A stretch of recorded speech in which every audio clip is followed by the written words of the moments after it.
Hola, mi amigo querido, qué alegría, estamos aquí juntos nuevamente. Gracias a Dios por la vida, por la salud, ¿sabes?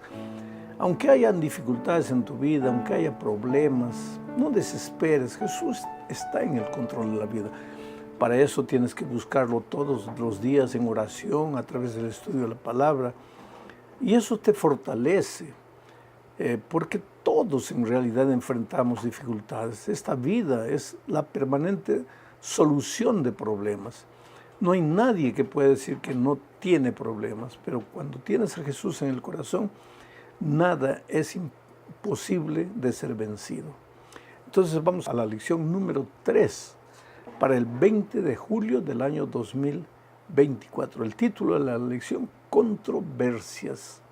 ¿Por qué controversias? Porque vamos a ver algunas historias del capítulo 2 de Marcos, donde los fariseos viven preguntando, viven cuestionando, viven discutiendo los hechos de Jesús. Están atentos a cada palabra y si no pueden agarrarlo por la palabra, están atentos a cada acción de Jesús para ver dónde Él erró, para acusarlo, para criticarlo, para condenarlo y finalmente, como veremos más adelante, llevarlo hasta la cruz del Calvario.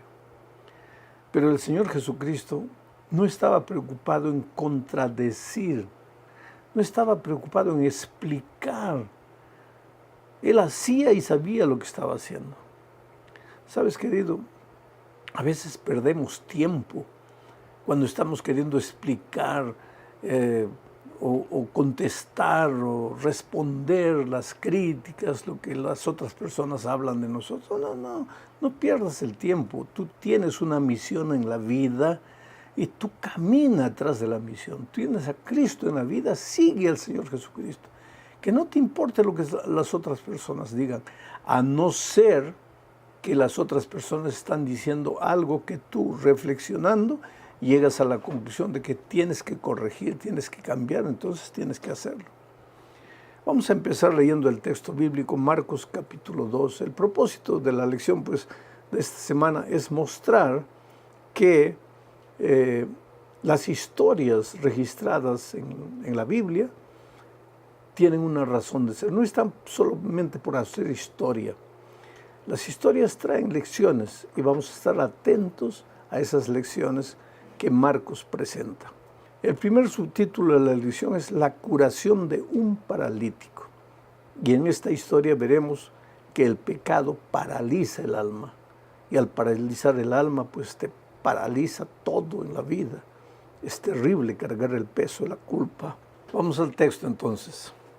Marcos 2, 3 al 7 dice: Entonces vinieron a él unos trayendo un paralítico que era cargado por 4. Y como no podían acercarse a él, a Jesucristo, a causa de la multitud, descubrieron el techo de donde estaba y haciendo una abertura, bajaron el lecho en que yacía el paralítico. Al ver Jesús la fe de ellos, dijo al paralítico: Hijo, tus pecados te son perdonados. Estaban allí sentados algunos de los escribas, los cuales cavilaban en sus corazones. ¿Por qué habla este así? Blasfemias, dice. ¿Quién puede perdonar pecados sino solo Dios? Sin embargo, querido, los judíos no sabían que Jesucristo era Dios. A los suyos vino y ellos no lo recibieron. Y en lugar de estar atentos para aprender, estaban atentos para criticar, para juzgar. Me impresiona que el Señor Jesucristo estaba en la casa y había gente por las ventanas, en la puerta, por todos los lados. Y cuando estos 4 hombres llegaron llevando al paralítico para ser curado por el Señor Jesucristo, no podían entrar. Nadie les permitía entrar. Entonces, ¿qué hicieron ellos? Mira la tenacidad, mira el deseo de querer ver a su amigo curado. Subieron al techo, hicieron un agujero por el techo, introdujeron al paralítico por ahí. Y el texto bíblico dice que al ver Jesús la fe de ellos, de los 4, que llevaron al paralítico, se dirigió al paralítico y le dijo: hijo, tus pecados te son perdonados. Me impresiona la expresión: al ver Jesús la fe de ellos. Ahora, no quiere decir que Jesús curó al paralítico por causa de la fe de ellos. Jesús curó al paralítico por causa de la fe del paralítico, porque el paralítico creyó. Quiere decir, nadie puede creer por ti. Entonces, ¿por qué el texto bíblico dice, al ver Jesús la fe de ellos? Es que Jesús quedó admirado cómo esos 4 hombres amaban tanto a su amigo, sentían tanto dolor de verlo en esa situación, que hicieron un hueco por el techo. Eso es trabajo. Hicieron bajar por ahí al paralítico. Y Jesús admiró esta actitud. Admiró la tenacidad de estos hombres, el amor, la pasión de estos hombres para salvar a sus amigos. Ojalá que nosotros todos tuviéramos la pasión de estos hombres para querer salvar a las personas que todavía no conocen al Señor Jesucristo. Al ver Jesús la fe de ellos, se dirigió al paralítico y le dijo: hijo, tus pecados te son perdonados. ¿Por qué? El paralítico no había venido para que se le perdonasen los pecados. El paralítico había llegado para ser curado de la parálisis. Pero aquí viene la lección: es que el pecado te paraliza, la culpa te paraliza. Yo me acuerdo de hace muchos años atrás, conocí una señora extraordinaria, misionera, ganadora de almas, y años después, cuando llegué a la ciudad, ella estaba en cama, paralítica completamente, del cuello para abajo, no movía nada. La última vez que yo la vi, años atrás, le estaban dando una medalla interesante que entregaban a los ganadores de almas. Y ahora ella paralizada. Fui a visitarla a pedido del pastor y de algunos hermanos. Y cuando empecé a hablar con ella me di cuenta que ella tenía un problema serio. Pedí por favor que todos me dejasen a solas con ella. Y ella me miró y me dijo: pastor, usted se dio cuenta de cuál es mi problema.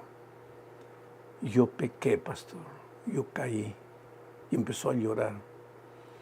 Y me dijo: yo merezco morir, porque yo conocía la palabra de Dios. Yo había llevado tantas personas a Cristo.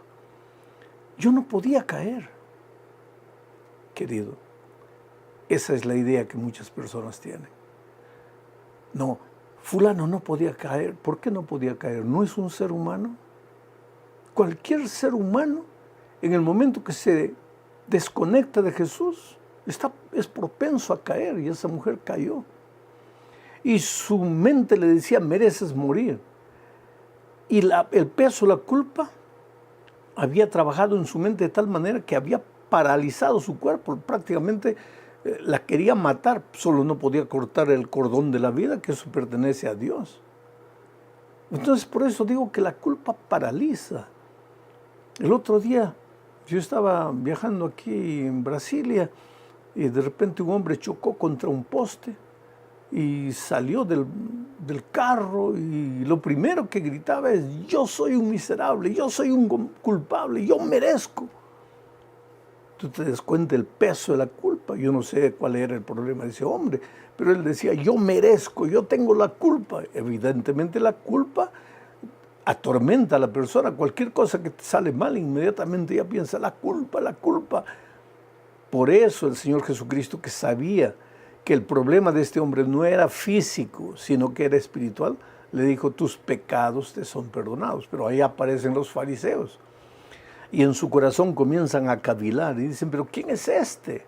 ¿Qué blasfemia se está diciendo? Solo Dios tiene el derecho de perdonar pecados. Pero es que Jesucristo era Dios, solo que ellos no lo aceptaban como Dios. Oh, querido, Jesucristo siempre está con la mano extendida, tratando de perdonar, de curar, de sanar. Déjate sanar por el Señor Jesucristo. Vamos al segundo subtítulo de la lección: el llamado de Leví y la pregunta acerca del ayuno. Para esto leo Marcos 2, 13 y 14. Dice así: después volvió a salir al mar y toda la gente venía a él y les enseñaba. Y al pasar vio a Leví, hijo de Alfeo, sentado al banco de los tributos públicos, y le dijo: sígueme, y levantándose le siguió. Este Leví era Leví Mateo, descendiente de la tribu de Leví, judío. Sin embargo, se había desviado de la fe. Ahora servía a los romanos como un cobrador de impuestos. Y los cobradores de impuestos en aquellos tiempos, al mismo tiempo que eran despreciados por el pueblo por cobrar impuestos, como tenían el dinero en la mano, malversaban fondos. La mayoría de ellos era corrupta. Por eso, cuando después Mateo ofreció un banquete en su casa, ¿a quién podría invitar? Si él invitase a los buenos ciudadanos, nadie iría, porque todos lo consideraban un publicano y lo consideraban un corrupto, un ladrón. Así que los que llenaron la casa de Mateo en esa cena de homenaje al Señor Jesucristo, de agradecimiento al Señor Jesucristo, pues eran sus amigos, otros cobradores de impuestos, otra gente mala. ¿Y qué hicieron los judíos? Inmediatamente comenzaron a criticar al Señor Jesucristo. Este se reúne con pecadores, este se junta con publicanos. En el primer caso del paralítico, Jesús curó, Jesús lo libró al paralítico de la culpa, y los fariseos inmediatamente: ¿quién es este? Es Dios. Ahora Jesucristo llama a un publicano para que lo siguiera. El publicano se entrega al Señor Jesucristo. Más tarde veremos que Mateo escribe el Evangelio de San Mateo. Un hombre transformado, un hombre convertido, invita a sus amigos para que conozcan a Jesús.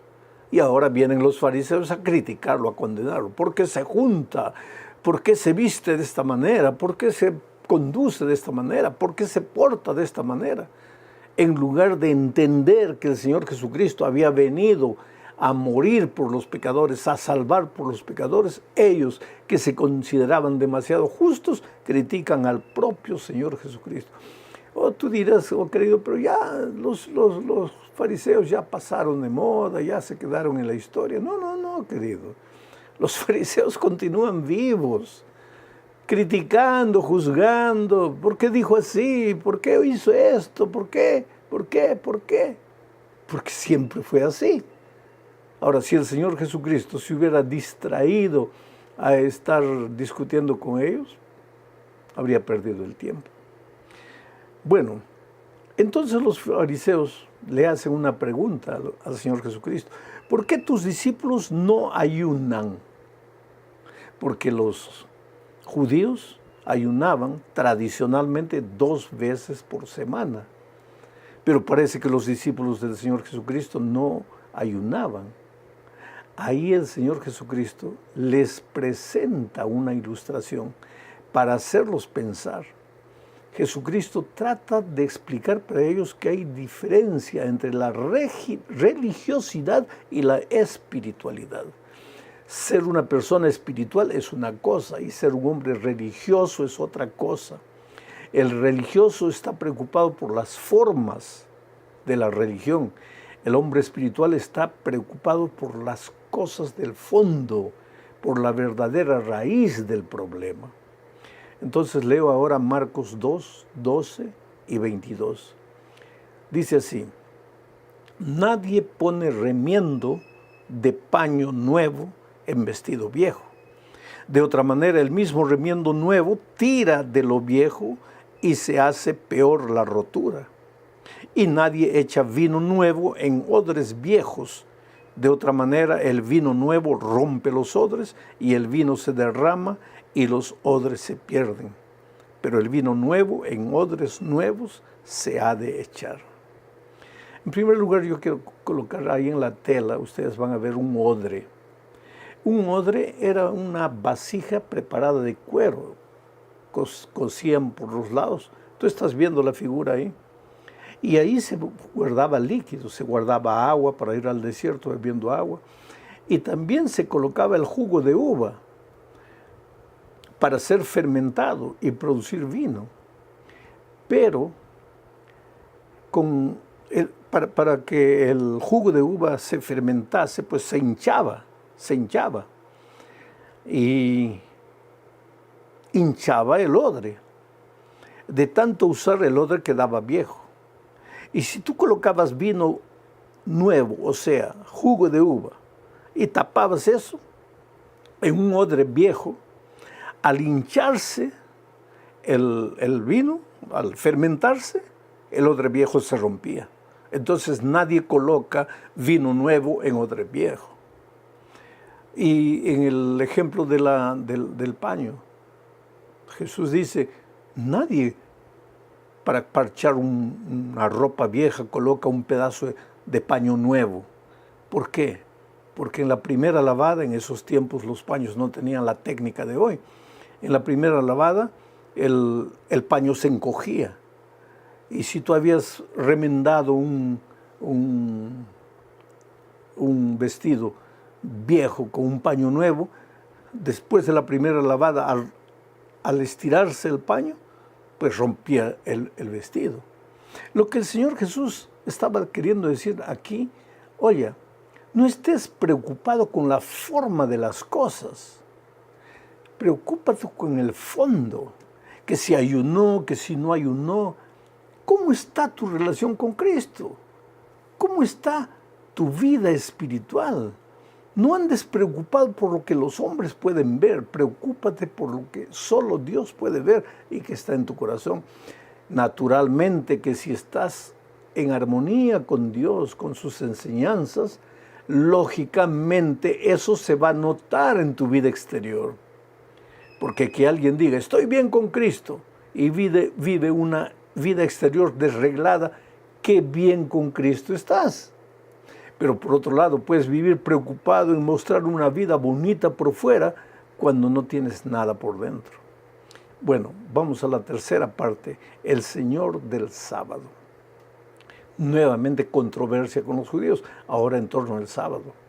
Leo Marcos 2, 23, 24 y 27 y 28. Dice así: aconteció que al pasar él, Jesucristo, por los sembrados, un día de reposo, sus discípulos andando comenzaron a arrancar espigas. Entonces los fariseos le dijeron, mira, ¿por qué hacen en el día de reposo lo que no es lícito? También les dijo, el día de reposo fue hecho por causa del hombre y no el hombre por causa del día de reposo. Por tanto, el Hijo del Hombre es Señor aún del día de reposo. Está hablando del sábado aquí. Hay mucha gente que piensa que Jesús vino a abolir el sábado. No, no, no. Él vino a cumplir el sábado. Él inició su ministerio en la sinagoga de Capernaum. Un sábado entró al culto dando ejemplo a las personas de que el sábado es un día especial para ser dedicado al Señor. Alguien me dijo el otro día, pero yo puedo dedicar todos los días al Señor. Gloria a Dios y puedes dedicar todos los días a Dios. Pero el sábado es el día especial de comunión con Cristo, de adoración, donde el pueblo de Dios va a la sinagoga, al templo en este caso, a adorar al Señor Jesucristo. Pero los judíos, ellos habían como que endiosado al sábado. En lugar de ser el sábado un día de reposo para ellos, era un día para estar controlando las reglas, que no puedes hacer esto, que no puedes hacer aquello. Y cuando los discípulos de Jesús un día estaban recogiendo espigas de trigo en la carretera mientras se dirigían a su destino y estaban con hambre, ellos vinieron, los fariseos, a criticar al Señor. ¿Por qué? ¿Por qué hacen esto? Y el Señor Jesucristo les dice, oiga, el Señor Jesús, Él mismo, es el Señor del sábado. Ustedes están preocupados con la forma, pero no están preocupados con la esencia. Ahora, no contentos con esto, porque este incidente sucedió en el campo, Ellos fueron ahora a la sinagoga, al templo. Y mira lo que dice Marcos capítulo 3, versículos 1 al 4. Otra vez entró Jesús en la sinagoga y había allí un hombre que tenía seca una mano. Y le acechaban para ver si en el día de reposo les sanaría, a fin de poder acusarle. Entonces dijo al hombre que tenía la mano seca: levántate, ponte en medio. Y les dijo: ¿es lícito en los días de reposo hacer el bien o hacer el mal? ¿Salvar la vida o quitarla? Pero ellos callaban. Interesante. Fueron los fariseos que colocaron al hombre enfermo en la sinagoga, porque sabían que Jesús iba a ir a la sinagoga en sábado, y porque sabían que Jesús no dejaría de hacer un milagro, y tendrían ellos oportunidad de criticarlo y condenarlo y juzgarlo, porque ellos, vuelvo a repetir, seguían a Jesús no para aprender, sino para criticar, juzgar. Y el Señor Jesucristo sanó al enfermo. Y entonces los fariseos: ¿cómo haces eso en sábado? Y Jesús hizo una pregunta para ellos: ¿es lícito hacer bien el sábado? ¿El sábado es para cruzarse de brazos y no hacer nada? ¿El sábado es para dormir todo el día en la cama? ¿O el sábado es para hacer el bien? Cuando tú guardas el sábado y estás guardando en el nombre de Dios, haces el bien. Si encuentras en la calle a un anciano caído que tropezó, ¿por qué sábado no lo vas a ayudar? No, es justamente por ser sábado que tienes que ayudarlo. Si hay alguien enfermo, por ser sábado no lo vas a visitar, no le vas a extender la mano, no le vas a dar un remedio, al contrario, debes hacerlo. Pero el sábado había perdido su espíritu para los fariseos. Jesús no vino a abolir el sábado, vino a devolverle al sábado el sentido de espiritualidad que el sábado había perdido con los judíos, porque los judíos solo estaban preocupados en la religiosidad del sábado. Ahora terminamos la lección comentando una historia, pero que es una historia sándwich. Voy a explicar. Esta es una historia sándwich porque empieza con una historia, después ven otra historia que no tiene nada que ver y después vuelve a la primera historia. Es una especie de sándwich. Entonces leo Marcos 3, 20 y 21. Y se agolpó de nuevo la gente, de modo que ellos ni aún podían comer, ellos, Jesús y sus discípulos. Cuando le oyeron los suyos, ¿quiénes son los suyos? Su madre, sus hermanos, vinieron para prenderle porque decían: está fuera de sí, que está loco. Solo vive trabajando, predicando, haciendo milagros, no para ni para comer, está loco. Entonces viene la historia que está dentro del sándwich. Marcos 3, 22 al 24 dice: pero los escribas que habían venido de Jerusalén decían que tenía a Balsebú, al diablo, y que por el príncipe de los demonios echaba fuera los demonios. Y habiéndolos llamado, les decía en parábolas Jesús a los fariseos: ¿cómo puede Satanás echar fuera a Satanás? Si un reino está dividido contra sí mismo, tal reino no puede permanecer. Interesante. Los judíos acusaban a Jesús de echar demonios porque tenía a Satanás, a Balsebú. Y Jesús le dice: pero ¿cómo puede el diablo echar fuera al diablo? Si el diablo está dividido, no va a lograr nada. Ahora, mi pregunta para ti, querido, es: si el diablo está dividido, no logra nada. Entonces, si la iglesia de Dios está dividida, ¿va a lograr qué? Aquí hay una lección poderosa, porque ni siquiera el diablo se divide a sí mismo. Entonces, ¿cómo es que muchas veces el pueblo de Dios está dividido? Que una iglesia está dividida, que una iglesia tiene que salir allá porque peleó con los otros hermanos aquí. No, eso no puede ocurrir, porque si queremos hacer algo en la vida, tenemos que ser un pueblo único.